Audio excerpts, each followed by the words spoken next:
Hello, my dear students.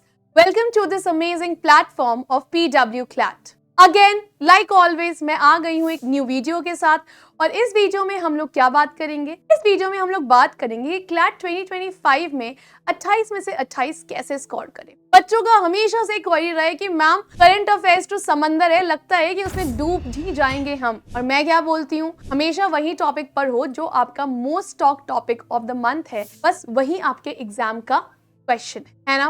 तो अब आज हम लोग डिस्कस करते हैं कि क्लैट 2025 में 28 में से 28 स्कोर करने के लिए करंट अफेयर्स के सेक्शन पे कैसे फोकस किया जाता है, क्योंकि हमें पता है कि करंट अफेयर्स का सेक्शन जो है वो हमारा मोस्ट एक्यूरेट सेक्शन में से आता है, क्योंकि करंट अफेयर्स में ईदर यू नो इट और यू डोंट नो इट, यही हमारा सीन चलता है। करंट अफेयर्स में नेगेटिव करने के चांसेस एकदम शून्य बटा सन्नाटा होते हैं अगर आपने तुक्केबाजी वहां पे नहीं करी, और ज्यादा आपको अगर आप श्योर नहीं हो तो आप उस क्वेश्चन से सीधे मूव ऑन कर सकते हो। तो लेकिन मूव ऑन नहीं करना है, हमें उस क्वेश्चन को अटेम्प्ट करना है। और हम उस क्वेश्चन को कैसे अटेम्प्ट करेंगे, क्या स्ट्रैटेजीज होनी चाहिए हमारी, वो मैं आज आपको इस वीडियो में बताऊंगी। सबसे पहले डेली न्यूज को फॉलो अप करें। रोजाना 30 to 45 मिनट्स आप क्रेडिबल न्यूज सोर्सेस को दें। Like for example the Hindu हो गया या द इंडियन एक्सप्रेस। पढ़ने की रूटीन बनाएं। हर दिन इंटरनेशनल एंड नेशनल न्यूज के हेडलाइन को समझो जो आपके रेगुलरली निकल रहा है, कि वो जो आपका नेशनल हेडलाइन है या इंटरनेशनल हेडलाइन है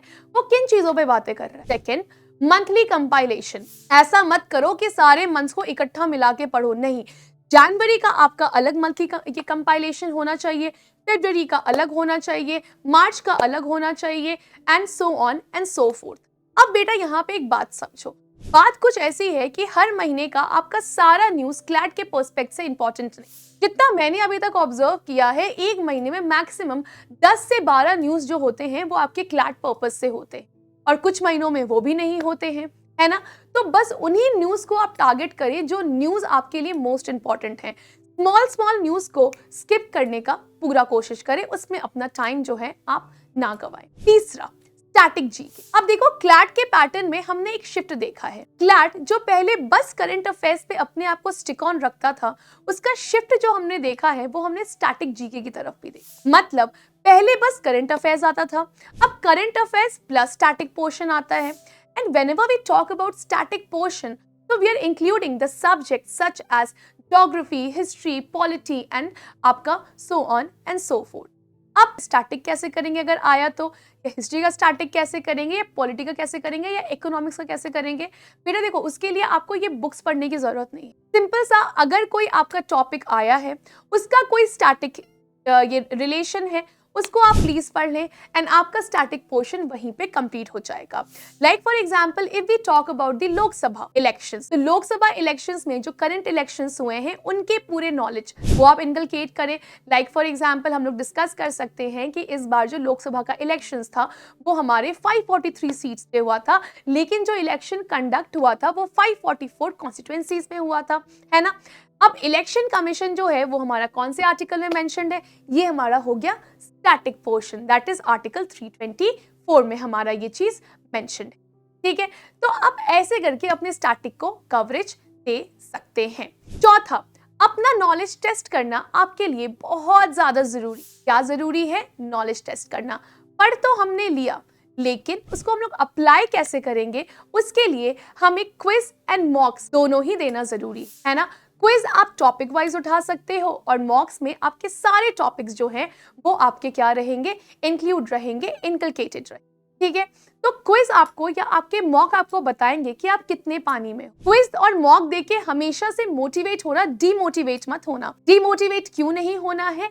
क्योंकि जो टॉपिक आपका कवर नहीं हुआ है मॉक या क्विज में, या आप अगर उस टॉपिक में अच्छा नहीं कर पाए, देन बेटे डीमोटिवेट होने की जगह उस टॉपिक के बारे में आगे पढ़ाई कर लो।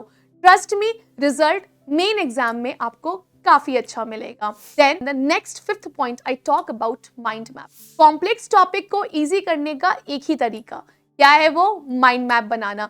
माइंड मैप अपने लिए थोड़ा सिंपल स्ट्रैटेजी फॉलो अप करें, है ना।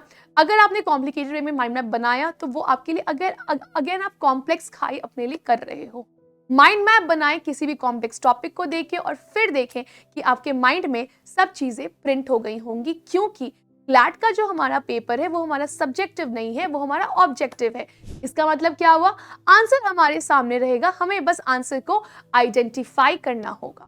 Okay, and last but not the least, मैंने आपको पहले बताया था, फोकस एरिया। क्लैट जो है वो हमेशा से मोस्ट टॉक्ड न्यूज़ पे ही आपका क्वेश्चन जो है वो फ्रेम करता है।